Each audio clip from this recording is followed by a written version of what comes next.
నమస్తే, అంతరార్థానికి స్వాగతం.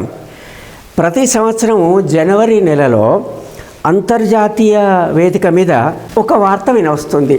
డావోస్ సమావేశం. అసలు ఈ డావోస్ ఏంటి, ఆ సమావేశం ఏంటి, దాని ప్రాముఖ్యత, దీని ఎప్పుడు ప్రారంభమైంది, ఎందుకు, ఈ విషయాలు క్లుప్తంగా ఈ వీడియోలో తెలుసుకునే ప్రయత్నం చేద్దాం. డావోస్ తెలుగులో దావోస్ అని కూడా రాస్తున్నారు. Davos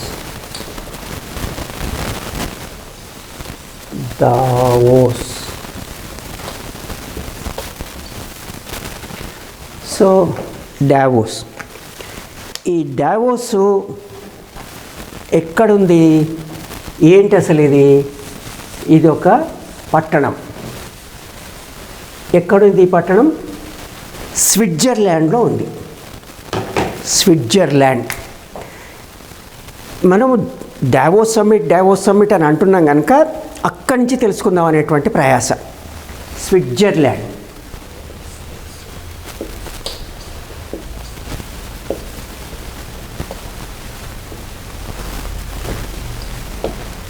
తెలుస్తుందిగా, SWITZERLAND, Switzerland. ఇది ఒక చిన్న పట్టణం. స్కీ రిసార్ట్ అంటారు. అక్కడ ఉన్న జనాభా ఎంత, 2020 నాటికి కరెక్ట్గా చెప్పాలంటే 10,832. కనుక ఇక్కడ జనాభా సుమారుగా 10,000. దీని వైశాల్యం ఎంత? 284 స్క్వేర్ కిలోమీటర్లు. 284 కిలోమీటర్లు, స్క్వేర్ కిలోమీటర్లు. ఇది ఈ డావోస్ పట్టణం. 10,000 జనాభా, 284 స్క్వేర్ కిలోమీటర్లు. అది మైళ్ళలో అయితే ఎంత అవుతుంది? 110 స్క్వేర్ మైల్స్ అవుతుంది. 110. ఇది స్విట్జర్లాండ్లో ఉన్నది. మరి ఈ స్విట్జర్లాండ్ కూడా మరి అంత పెద్ద దేశమా? ఈ సెంట్రల్ యూరోప్లో ఉండేటువంటిది. దాని వైశాల్యము 41,285 స్క్వేర్ కిలోమీటర్లు. 41,285 స్క్వేర్ కిలోమీటర్స్. ఇది అంటే మైళ్ళలో చెప్పాలి. ఇది అంటే 15,940. 15,940. ఇది ఒకసారి ఆ మ్యాప్ ఇండియా నుంచి ఎట్లా ఉందని చూడండి. ఇది ఒక ల్యాండ్ లాక్డ్ కంట్రీ, అంటే చుట్టూ సముద్రం అట్లా ఏం లేదు ఐరోపాలో. దీని పశ్చిమాన మీకు ఫ్రాన్సు, ఉత్తరాన జర్మనీ, తర్వాత తూర్పున ఆస్ట్రియా అండ్ లీక్వెస్టీన్, దక్షిణాన ఇటలీ. ఇది చిన్న దేశం. ఇక్కడ ఏం జరుగుతుంది? వరల్డ్ ఎకనామిక్ ఫోరం సమావేశం జరుగుతుంది. World economic forum. డావోస్ సమావేశం. ఆ సమావేశం world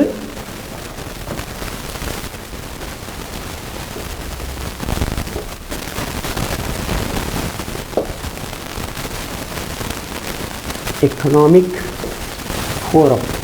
world economic forum,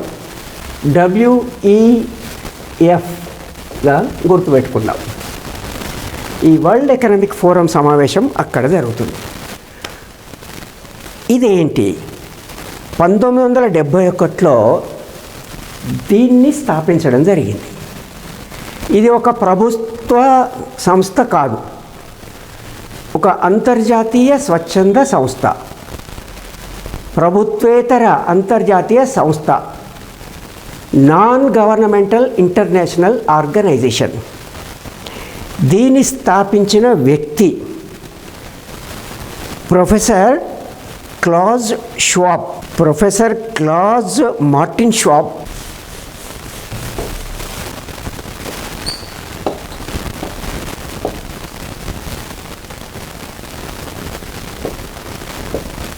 జర్మనీనా?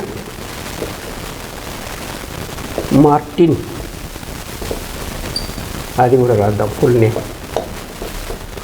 షవాబ్.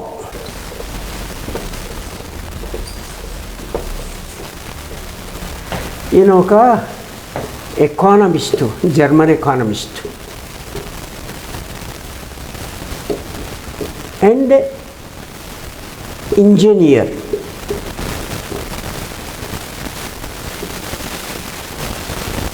German economist and engineer. ఈయన ఈ వరల్డ్ ఎకనామిక్ ఫోరంను స్థాపించాలని నిర్ణయం తీసుకొని స్థాపించిన వ్యక్తి. అసలు ఈయన స్థాపించినప్పుడు దీన్ని వరల్డ్ ఎకనామిక్ ఫోరం అని అనలేదు. అది కేవలం ఒక ఐరోపాకే పరిమితం చేసి యూరోపియన్ మేనేజ్మెంట్ ఫోరం, WEF ఇప్పుడు అంటున్నాం కదా, అప్పట్లో దాన్ని అంటే ఆయన ప్రారంభించినప్పుడు యూరోప్కే పరిమితం చేసి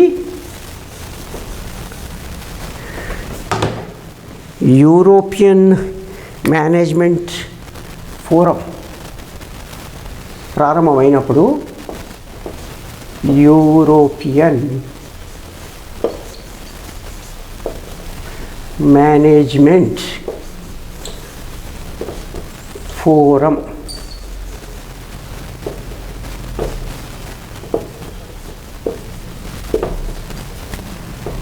EMF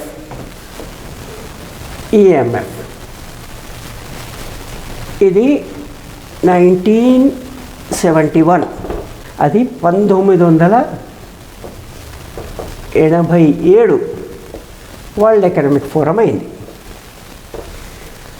సరే, ఇప్పుడు వరల్డ్ ఎకనామిక్ ఫోరం అయింది కనుక ఆ వరల్డ్ ఎకనామిక్ ఫోరం సమావేశం ఇప్పుడు జరుగుతుంది. ఇవాళ నుంచి 19వ తేదీ వరకు డావోస్లో జరుగుతుంది. ప్రతి ఏటా జరుగుతుంది. ఇది 54వ సమావేశం. 15 జనవరి నుంచి 19 జనవరి 2024. ఒకసారి అది కూడా మనం నోట్ చేసుకుందాము. 15 జనవరి నుంచి 19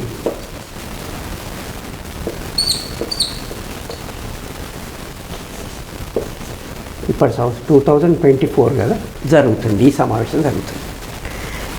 ఇక్కడ మనము ఈ వరల్డ్ ఎకనామిక్ ఫోరం ఎప్పుడు వచ్చింది తెలుసుకున్నాము, ఎవరు స్థాపించింది తెలుసుకున్నాం, కానీ అది ఏంటి, అది స్థాపించినప్పుడు దాని ఉద్దేశం చెప్పింది ఏంటంటే ప్రైవేట్ ప్రభుత్వ భాగస్వామ్యంతో ప్రపంచ అభివృద్ధిని సాధించడం, ప్రపంచం ప్రస్తుతం ఉన్న స్థితి నుంచి దాన్ని వృద్ధి చేయడం, పెంపొందించడం, improving the state of the world. ఎట్లా? ప్రభుత్వము ప్రైవేటు ఇద్దరు కలిసి. అయితే ఇప్పుడు స్థాపించిన వారెవరు, ఉద్దేశం తెలుసుకున్నాం కదా. దీని వెనుక ఎవరున్నారు, దీనికి కావలసినటువంటి నిర్వహణ వ్యయాన్ని ఎవరు అందిస్తున్నారు, ఈ ఒక్కొక్క విషయం మనం తెలుసుకుంటుంటే దాని స్వరూపము స్వభావము అర్థమవుతుంది. ఎవరు? ప్రపంచవ్యాప్తంగా ఉన్న 1000 బహుళ జాతి కంపెనీలు, మల్టీనేషనల్ కార్పొరేషన్స్, ఇవి దీనికి కావాల్సినటువంటి వనరులను అందిస్తాయి. మరి ఈ సమావేశానికి ఎవరు వస్తున్నారు? మనం ఉదాహరణగా ఇప్పుడు ఈ సంవత్సరం జరుగుతున్నటువంటి సమావేశం 54వ వార్షిక సమావేశం సంగతి చూస్తే ఈ వరల్డ్ ఎకనామిక్ ఫోరం వెబ్సైట్లో మేము 100 ప్రభుత్వాలను ఆహ్వానించినామని, ఒక 60కి పైగా హెడ్స్ ఆఫ్ స్టేట్, ప్రధానులు, అధ్యక్షులు అట్లా వస్తున్నారని, తర్వాత సహజంగానే 1000 బహుళజాతి కంపెనీల ప్రతినిధులు, అంతేకాకుండా అన్ని అంతర్జాతీయ సంస్థలు, ప్రధాన సంస్థలు, world bank, international monetary fund, ఇవన్నీ మీకు తెలుసు, వాళ్ళందరి ప్రతినిధులు, అది కాక నిపుణులు, ఆర్థికవేత్తలు, రాజకీయ నాయకులు, ఇతరులు, స్వచ్ఛంద సంస్థల ప్రతినిధులు, వీరందరూ వస్తారని. ఎంతమంది వస్తారని? నిరుడు వీరందరి సంఖ్య చూస్తే డావోస్కి వచ్చింది 2700 మంది. ఈసారి 3000 దాకా రావచ్చు. డావోస్ ఏమో 10,000 జనాభా ఉన్న చిన్న పట్టణం, చాలా అందమైన పట్టణము, స్కీ రిసార్ట్ అది. వీళ్ళందరూ కూడా కొంత ఆట విడుపుగా ఉంటుందని తొలుత అట్లాంటి ప్రదేశాన్ని ఎన్నుకున్నారు. వారు ష్వాబ్ జర్మనీ అయినప్పటికీ స్విట్జర్లాండ్లో, దీని ప్రధాన కార్యాలయం కూడా జెనీవా స్విట్జర్లాండ్లో ఉంది. వరల్డ్ ఎకనామిక్ ఫోరం ప్రధాన కార్యాలయం. మరి భారతదేశం నుంచి ఎవరెవరు వెళ్తున్నారు? కేంద్ర మంత్రులు స్మృతి ఇరానీ గారు, అశ్విని వైష్ణవ్ గారు, హర్దీప్ సింగ్ పూరి గారు వెళ్తున్నారు. వీరు కాక 3 రాష్ట్రాల ముఖ్యమంత్రులు, తెలంగాణలో కొత్తగా ఏర్పడిన ప్రభుత్వం ముఖ్యమంత్రి రేవంత్ రెడ్డి గారు వెళ్తున్నారు, కర్ణాటక ముఖ్యమంత్రి సిద్ధరామయ్య గారు, మహారాష్ట్ర ముఖ్యమంత్రి ఏకనాథ్ షిండే గారు, వీరు కూడా వెళ్తున్నారు. ఈ రాజకీయ నాయకులు ప్రభుత్వ ప్రాతినిధ్యంతో పాటు ఇంకొక 100కు పైగా ఈ వాణిజ్య వ్యాపార సంస్థల అధినేతలు వెళ్తున్నారు. అక్కడ మరి ఏం చర్చించబోతున్నారు, ఏం చేయబోతున్నారు?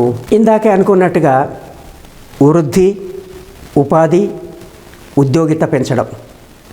అయితే ఇన్ని దేశాల ప్రతినిధులు, రాజకీయ నాయకులు అక్కడ రావడం వల్ల వివిధ దేశాల మధ్యన లేని సత్సంబంధాలు, వాటిని సవరించుకోవడం, ఘర్షణలు తగ్గించుకోవడం లాంటివి కూడా ఒక వేదిక అవుతున్నమాట. నిజమే. కానీ ప్రధానంగా ఇక్కడ పారిశ్రామికవేత్తలు వాణిజ్యానికి సంబంధించిన సమావేశం కనుక పెట్టుబడులు పెట్టడం, ఎక్కడ పెట్టుబడులు పెట్టడానికి సరి అయిన అనువైన పరిస్థితులు ఉన్నాయని చూడడము, పెట్టుబడులను ఆహ్వానించడము, మా దేశానికి రాండి అని ఎవరికైతే అవసరం ఉన్నాయో ఇట్లాంటి మాటలకు, తర్వాత ప్రాజెక్టులు తయారు చేసుకోవడానికి, ఒప్పందాలు చేసుకోవడానికి ఇది ఒక మంచి వేదికగా మారింది. అయితే దీని మీద ఉన్న విమర్శ ఏంటి? ఇప్పుడు స్పష్టంగా వరల్డ్ ఎకనామిక్ ఫోరం అంటే ఏంటి, అది ఎక్కడ, ఎప్పుడు, ఎవరు స్థాపించిండ్రు, దాని వెనుక ఎవరు ఉన్నారని తెలుసుకున్న తర్వాత ఈ విమర్శను కూడా మనం అర్థం చేసుకోవచ్చు.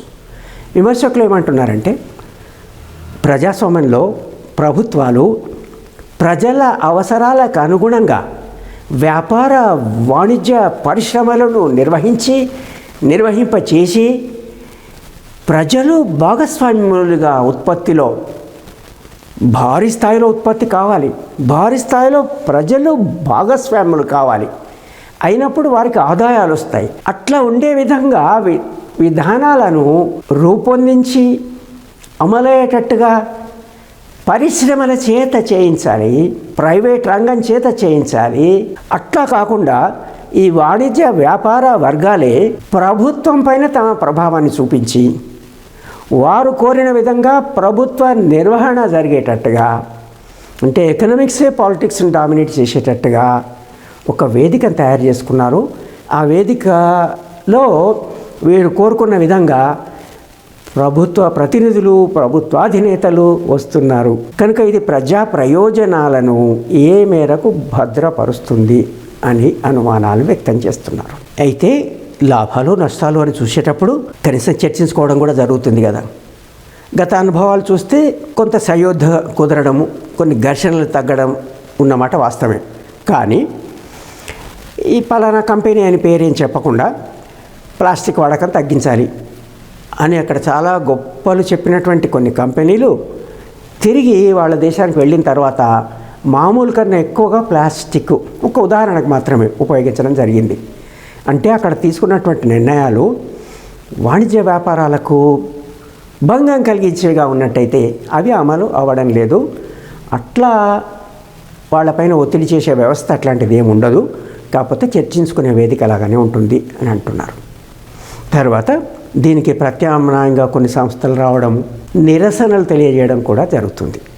అయితే ఇక్కడ ప్రస్తుతము మనం ఈ రోజు నుంచి 5 రోజుల వరకు అక్కడ ఏం జరుగుతుంది, ఏ నిర్ణయాలు తీసుకుంటున్నారు, ఎక్కడికి పెట్టుబడులు వస్తున్నాయి, ఎవరేం సాధించారు అనేది స్పష్టంగా మనమే చూడవచ్చు. అది చూడడానికి వీలుగా మనం తెలుసుకున్నది డావోస్ అంటే ఏంటి, అది ఎక్కడ ఉంది, వరల్డ్ ఎకనామిక్ ఫోరం అంటే ఏంటి, స్థాపించిన వారు ఎవరు, ఉద్దేశాలు ఏంటి, దాని వెనుక ఉన్న పెట్టుబడులు నిర్వహణకు పెడుతున్నది ఎవరు తెలుసుకున్నాం. దీన్ని బట్టి స్పష్టంగా మీరే అర్థం చేసుకోవచ్చు. ఈ వీడియోని ఇంత ఓపికగా చూసినందుకు మీకు ధన్యవాదాలు. మీరు ఈ ఛానల్ అంతరార్థాన్ని సబ్స్క్రైబ్ చేయకుండా ఉన్నట్టయితే ఇప్పుడు సబ్స్క్రైబ్ చేయండి. అది ఇట్లాంటి వీడియోలు మీకు అందించడానికి నన్ను ప్రోత్సహించినట్టు అవుతుంది. మరో విషయం, ఇది ఇంగ్లీష్లో తెలుసుకోవాలి అనుకున్న వాళ్లకు నా ఇంగ్లీష్ ఛానల్ పిఎస్ఎం స్పీక్లో ఇదే అంశాన్ని వివరించాను. ఇంగ్లీష్లో చూడదలుచుకున్న వాళ్ళు పిఎస్ఎం స్పీక్ చూడండి, దాన్ని సబ్స్క్రైబ్ చేయండి. ధన్యవాదాలు.